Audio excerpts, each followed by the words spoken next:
আগামী 15 আগস্টের মধ্যে প্রতিশ্রুতি পূরণ না হলে রাস্তা অবরোধের হুঁশিয়ারি দিলেন এনএলএফটি ও এটিটিএফ এর আত্মসমর্পণকারী সংগঠনের সদস্যরা। ত্রিপুরার পুনর্বাসিত এনএলএফটি এবং এটিটিএফ এর সংগঠনের কয়েকজন সদস্য রাজ্য সরকারের বিরুদ্ধে গুরুতর অভিযোগ তুলে এক নতুন করে হুঁশিয়ারি দিয়েছেন। তাদের দাবি, দীর্ঘ সময় ধরে মূল স্রোতে ফিরে এসে আত্মসমর্পণ করলেও তারা এখনও সরকারের পক্ষ থেকে প্রয়োজনীয় সুযোগ সুবিধা ও অফিসিয়ালি পুনর্বাসনের সঠিক তথ্য বা সহায়তা থেকে বঞ্চিত রয়েছেন।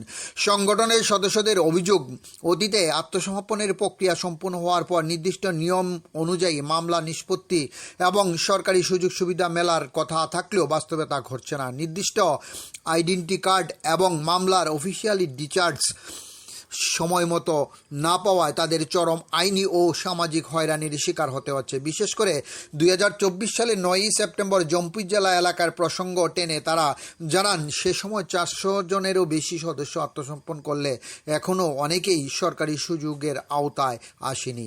সংগঠনের পক্ষ থেকে পরিষ্কারভাবে জানানো হয়েছে, আগামী 15 আগস্টের মধ্যে যদি সরকার তাদের পুনর্বাসনের সমস্ত প্রতিশ্রুতি পূরণ না করে এবং অফিসিয়ালি নথি এবং আইডেন্টি কার্ডের বিশেষ সুনির্দিষ্ট পদক্ষেপ না নেয়, তবে তারা বাধ্য হয়ে রাজপথ অবরোধের মতো কঠোর আন্দোলনে নামবেন। এই পরিস্থিতির জন্য প্রশাসন ও সরকারের উদাসীনতাই দায়ী থাকবে বলে হুঁশিয়ারি দিয়েছেন তারা।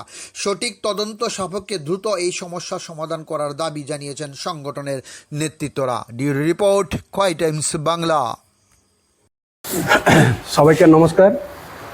আমি আজকে অশিক্ষিত মানুষ, আমি দুর্বলতা মানুষ।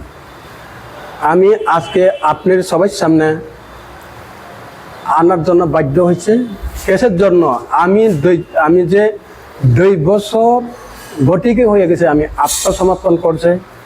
আমি এটিটিএফ এনএলএফটি এখনো পর্যন্ত কোনো আমরা সরকারের পক্ষ থেকে কোনো আমি সুযোগ সুবিধা পাই না, এবং সরকার সুযোগ সুবিধা একটু দূরে কথা, আমরা যে এনএলএফটি ইন এটিটিএফ এখন পর্যন্ত কেস কোনো দিন উইথড্রল হয় না।